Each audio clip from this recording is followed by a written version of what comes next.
para sa mga taong may asawa na, babae ka man o lalaki.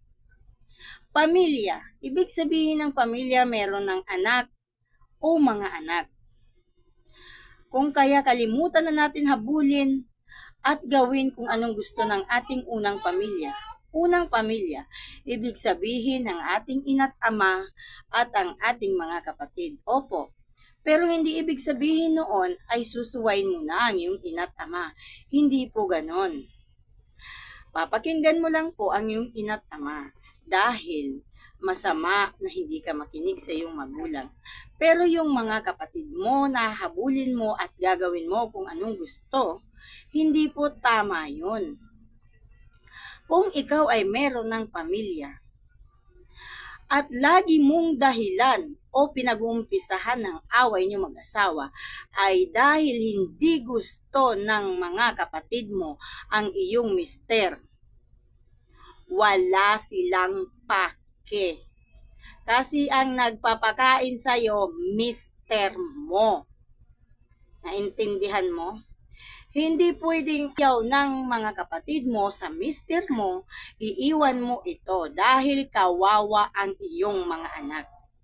Pangalawa, kung ikaw naman ay babae, ay lalaki, kung ikaw ay lalaki at may asawa ka, hindi pwedeng iwan mo ang iyong misis dahil ayaw ng mga kapatid mo. Bakit?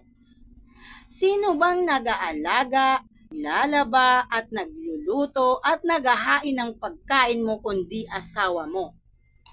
Paano kung naging asawa mo ay gagantihan ka pa ilalim? E di wala kang malay-malay.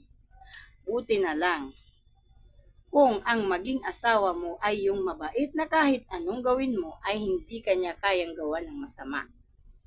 Opo, hindi po pare-pareho ang mali ng mga tao. At ugaliin din natin na wag natin habulin ng habulin kung anong gusto ng ating mga kapatid o mga pamangkin. Dahil wala tayong ibang babagsakan pagtan kundi ang ating mga anak.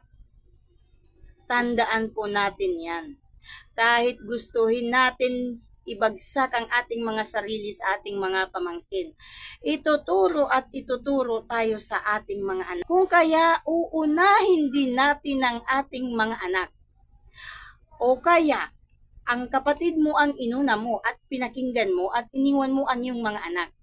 Pagdating pa rin ng panahon na kailangan mo ng mag-aalaga sa iyo dahil hindi ka na malakas, kapatid mo ay matanda na rin. Kung kaya, ituturo ka pa rin sa iyong anak. Kaya wag natin abandonahin ng ating mga anak dahil lang ayaw sila ng ating mga kapatid o mga pamangkin dahil ang kanilang ama ay ayaw nila dahil hindi mo ito kauri. O kaya naman ayaw nila sa ina ng mga anak mo. Bakit? Sino ba? Babae ka, isipin mo sinong nagpapakain sa'yo. Mister mo. Lalaki ka, isipin mo sinong naglalaban ng mga underwear mo. Misis mo, hindi ng kapatid mo. Sinong kasama mo araw at gabi? Asawa mo. Kaya kung wala kang nakikitang mali sa asawa mo, bakit mo ito ipagpapalit sa taong hindi mo naman kasama araw-araw? Lalo na nang hindi mo sila kasabay na lumaki. Katulad ko, ang alaga sa akin ay ang aking pinakamamahal na pangalawang ina. Yun ay ang kapatid ng nanay ko.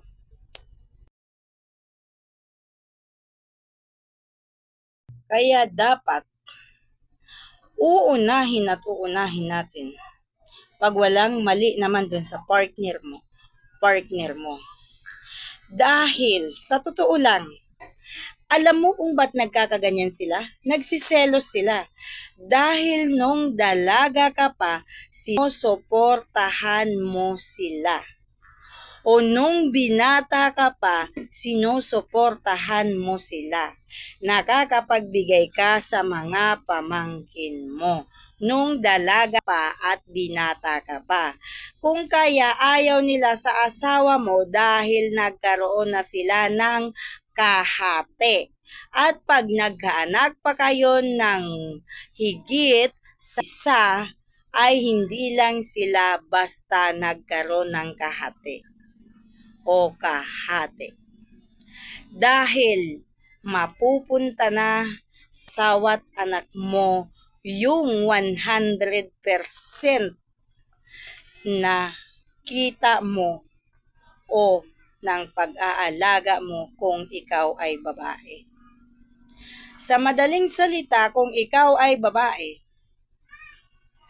na may asawa na, kaya nagkakaganyan yung mga kapatid mo dahil wala na silang katulong.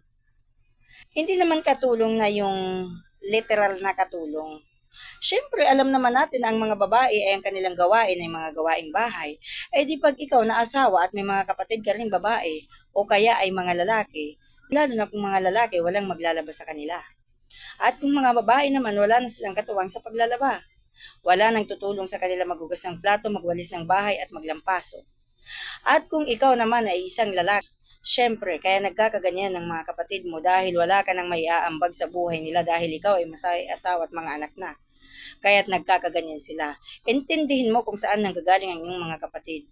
Kaya wag ka na lang magsalita para hindi kitid o dati mong pamilya. Kung wala kang may ambag, wag ka na lang magsalita. O wag mo na lang din sundin kung anong gusto nito. Halimbawa kung gusto niyang hiwalayan mo ang iyong asawa, naiinggit ang mga to kaya gusto nilang hiwalayan natin ang ating mga karelasyon dahil nawala na sa kanila ang ating paglilingkod. Yun.